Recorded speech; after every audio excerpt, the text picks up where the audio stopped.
I'd just like to commence by acknowledging that I'm giving this presentation today from Wiradjuri land here in central west New South Wales, Australia. I'd like to pay my respects to elders past and present and to extend that respect to any First Nations people who may be watching and listening to this presentation today. Online music education communities, connective, reality or aspiration. This has particular resonance, I think, now during this COVID-19 period. The premise is that internet-based education and training has developed as a learning option, clearly over the past 20 years, evolving from recorded hard copy assets, vinyl and tape-based, complemented by printed materials, to high-speed telephony, then to live internet protocol videoconferencing platforms, offering options for video one-to-one lessons, masterclasses, mediated learning sessions, and mixed functionality experiences, combining the provision of pre-recorded materials for individuals to record themselves against as a contribution to non-synchronous, aggregated ensemble presentations, the type of which that many of us have seen over these last few months particularly. Community, a group of people with diverse characteristics linked by social ties, sharing common perspectives and engaging in joint action in geographical locations or settings. That's McQueen, McClellan, Metzger et al. From 2001. Another definition of community. Today, it is useful to define community in terms of the networks of people tied together by solidarity, shared identity and a set of norms. It does not necessarily reside in a place. That's Bradshaw, 2008. I'm morphing a definition of community for my purposes for this presentation and considerations ongoing. And my current version of that is a group of people linked by social ties and or common perspectives that knowingly engages in joint action in a geographical or virtual location or setting. Conventional aspects of video delivery, music education that we've experienced here are historically one-to-one lessons, as I mentioned before, via video calls, either open access or proprietary platforms. Pre-recorded instructional video assets available, again, either at no cost or via subscriptions. And a curated mixture of both with online and telephonic access to feedback and personal attention from the, well, both ways really, student, teacher and the other way. Now, the pivot to 100% online delivery that we here, as most other organisations and educators across the world experience, we have looked at as, or looked on as a action research experience. And the questions emerging are, how does this medium relate to community music activity? How effective is it as a platform for CMA? And how can it best be utilised going forward as an effective CMA platform? Context is that we are in a community where we are a regional and non-metropolitan community, conservatorium community. Direct population, we serve a 40,000, but we really serve a footprint of about 90,000. We are a member of a network of 17 similar autonomous non-metropolitan community organisations across the state of New South Wales. And those organisations typically serve populations of 9 to 330,000. The components or case studies, if you like, sort of informal case studies here that we've looked at are firstly a historical one, a remote health worker choir that we ran in 2013. That was a bounded project over 6 months.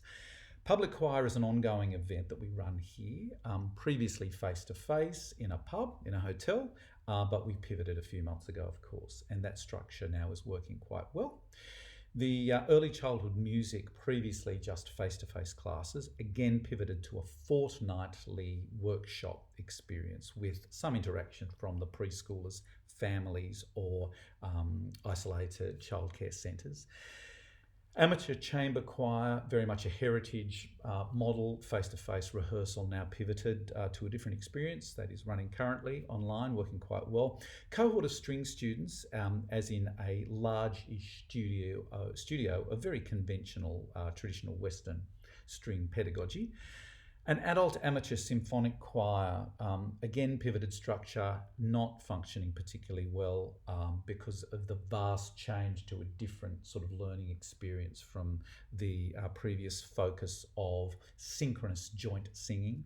And then therapeutic recreational music therapy groups and not functioning at all with this pivoted platform. Issues that have raised themselves: synchronous online activity, variability of purpose suitability across devices from desk and laptop capability with their ability to disable audio impediment for the two-way audio signal, and that as opposed to mobile device capability, the pedagogical capability for the online delivery, and reliability of internet. Synchronous online activity, not successful. The variability across devices, desk and laptop, beautiful. Mobile device capability, not so.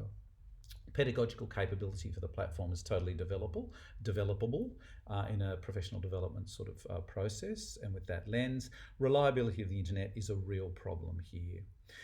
The Sing for Your Life, the online choir community, the first of those examples or case studies, involved 12 remote health workers. No experience was required, and the online singing lessons for 6 months, exclusively online, certainly effective.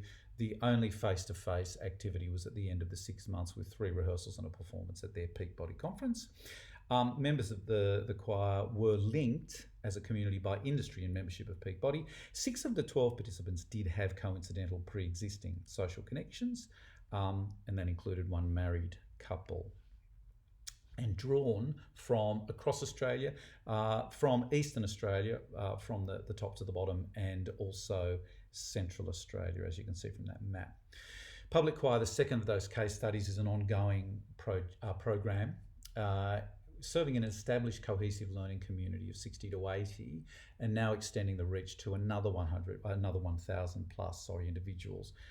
Very much a participatory event, now running monthly, as it was previously. And successfully maintaining and building that community. Early childhood music workshops, again, pivoted from weekly face-to-face to fortnightly workshops. Certainly participatory with online chat, etc. Not so much from the preschoolers, but from their family members or the leaders of the isolated and remote childcare centres who are utilising that. Chamber choir, fairly standard against, again, previously heritage model of face-to-face singing. Pivoted successfully, though, to a sort of a discussion group, certainly some singing, not synchronous as such, but functioning very satisfactorily with this new platform or model. This is a very standard Zoom screen, one that we're all together too familiar with, and that string cohort recently having a Zoom Fest string studio concert, very successful in activating or reactivating that community of string players with an interactive studio concert.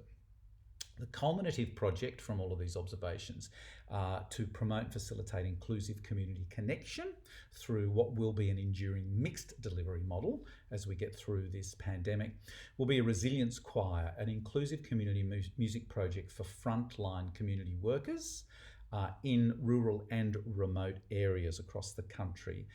It'll be a partnership between us and a remote health-focused non-government organisation.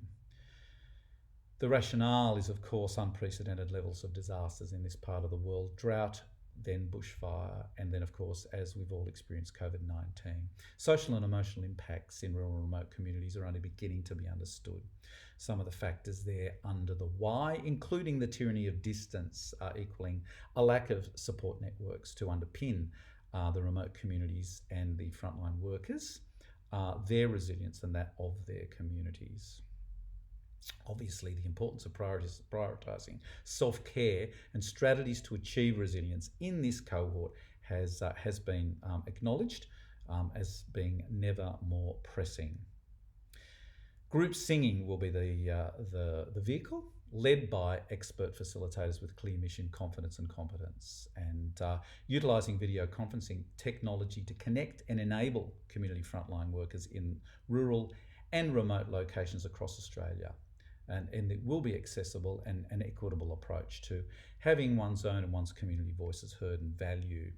It will be an action research partnership focusing on rural and remote community environments as they function during and through the COVID-19 pandemic. Stage 1 will be a community frontline worker choir, and participants will engage in fortnightly individual or shared, individual or two-share singing lessons via whatever video conferencing platform they have available to them. Stage 2, the community frontline workers will be encouraged and facilitated in forming choirs and group singing activities in their own communities, and the members of those broader communities involved therein will then be welcomed to join the larger choir. Neither Stage 1 nor Stage 2 membership will require any pre-existing vocal or musical capability or experience. Thank you.